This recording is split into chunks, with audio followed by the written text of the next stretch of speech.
we'll take a quick break, and then we'll be back to do some over under reactions and see if we can look ahead and close this out today. Let's groove just a little bit.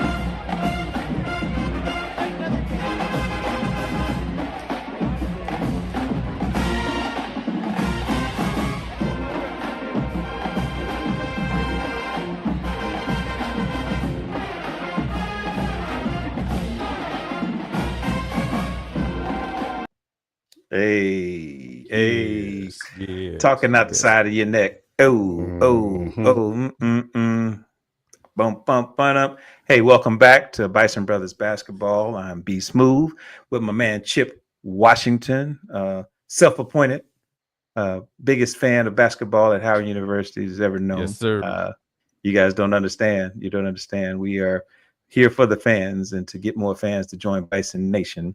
And we're at the segment that we love in our show here, where after all the deep analysis and all of the recaps and understanding and maybe even looking at some of the competition, we get down to this point where we call it over and under reactions. This is where we try to look and say, what can we glean from everything we've been seeing, not just in the last few games, but over the course of the season? Are there things that make us say, you know what, I have an overreaction now?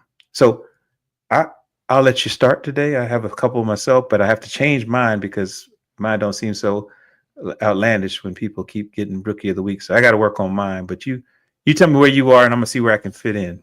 All right. So I'm going down a sad path here on my overreaction, but with these injuries piling up, and because I wasn't expecting 4 people to be out against Virginia Lynchburg, and I shouted out the Bison Nation Facebook page because that's where I kind of learned from some of the fans that we might be dealing with some concussions, and so my overreaction is this might be lasting for longer than I wanted to last, and we got some tough games coming up. So I'm thinking, Bison Nation, we're gonna have to hold tight. This might be rough sailing with the injuries.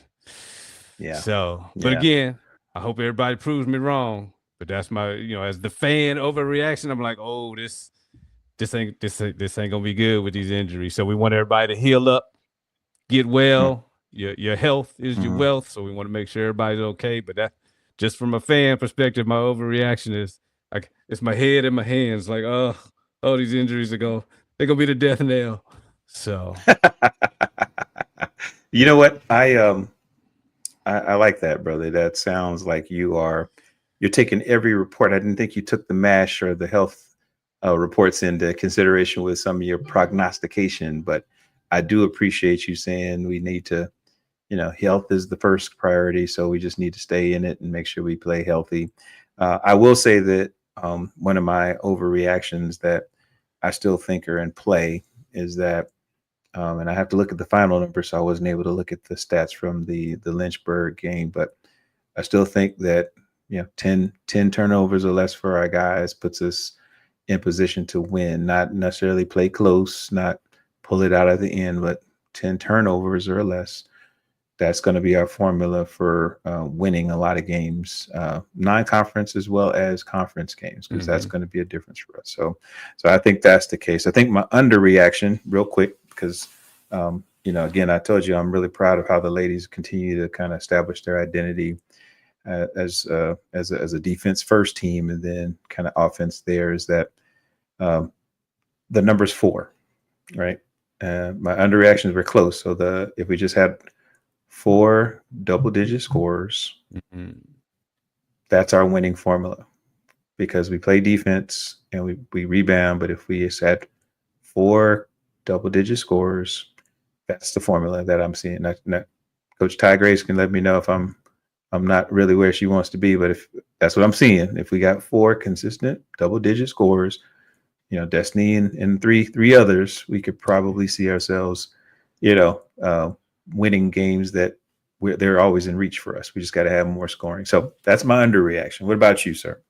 I guess the underreaction will be kind of a continuation, at least on the men's side of the point I made not too long ago. Is I think our reserves, or the players that don't get as much time are going to step up. Step up and show some growth that by the time we get to conference play, that hard work is going to pay off, with a deeper bench production. So okay. So bonus one for you, because something that hasn't happened sounds like yet in the season is that Blake Harper has managed to get a 30-point triple-double the other night against Lynchburg, and so apparently he's the first NCAA Division I player to do that this year. I won't put that kind of pressure on him because he's still learning, but as far as triple-doubles are concerned, what's your over-under? Do you have him getting another one? Is this it? Oh no! Give me. Oh no! Think about oh it. no! Think Oh no! I need Let me see. I'm scrolling the schedule here. I say, yeah, we got at least 3 more. At least 3 more triple doubles. Wow! At least 3 more triple doubles. All right, you fans, you heard it here first. and I can hear Ewash, even though he's not here. I'm not gonna call out the games where I think the triple doubles are gonna happen, so I won't give any bulletin board material. Okay. So don't do that. Don't do that. Ewash doesn't have to throw me under the bus, again. Right. So back it up. Beep beep beep beep. But like I said, I'm scrolling the schedule. I'm looking right now. I see 3 more triple doubles coming from my man Blake Harper. Well, if nothing else, you are consistent with stretching. I love it. I just know that for it to not happen again, to say, oh yeah, at least 3 more. I don't know. I that's one I'm keeping an eye on. I would like to see at least 1 more, because it's still phenomenal to know that we have that level of talent and a player on the team that can do that. You're right. We have a set of teams that we're going to face that are going to try to see how they can stop whatever he can do, but because he can pass and he can rebound, and he's going to have an impact on pretty much any game we're playing in. We just got to keep him healthy like all the other players. But yeah, that's exciting, bro. That's exciting. I think as we're rounding out the non-conference schedule, some of these over and under reactions are going to be interesting on how we pivot into the conference play. So this is perfect. So it's perfect. So